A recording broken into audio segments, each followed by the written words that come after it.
everyone was complaining. His coughs were long and loud without any stops. He did not bother to cover his mouth, and the windows to the vehicle were tightly shut. I kept on listening to my music, pausing now and then to listen to everyone chatter, oblivious of the dangers that we were exposed to. Back at home, I was experiencing the same thing. My old uncle had the same type of cough, but we thought it was old age catching up with him after all. Uzee uja na magonjwa.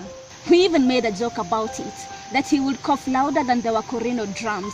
We would even create a beat and sing to the sound of his coughs. What we thought was a normal cough turned out to be a time bomb waiting to detonate, an attack set in motion waiting for the right time to happen.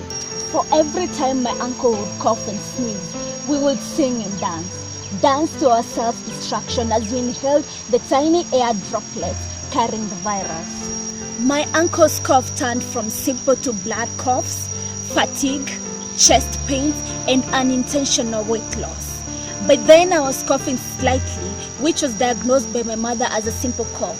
Well, we all know our moms are the first doctors we experience. They have thermometers in their hands and treat us with herbs bitter than the ones the Israelites ate in the desert. The doctor diagnosed my uncle with severe tuberculosis.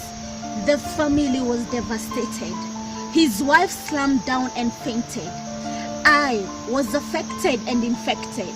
You see, being my uncle's favorite niece, I was more exposed to his coughs and sneezes. How could this have happened? We thought ourselves digital, yet we had failed simply out of ignorance. Ignorance to seek medical attention when that cough persisted. When my uncle complained of chest pains and when I started coughing. We thought ourselves wise, but we were fools to take chances. Chances with our lives without understanding the risk of affection and infection.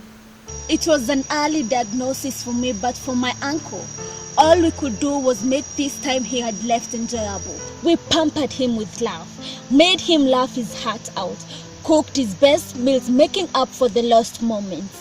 It was not until he drew his last breath that I knew we had killed him. Yes, tuberculosis was the bullet that put him down, but it was our ignorance that pulled the trigger. We mourned, we cried, but to me the doctor's message was clear. TB ina tiba.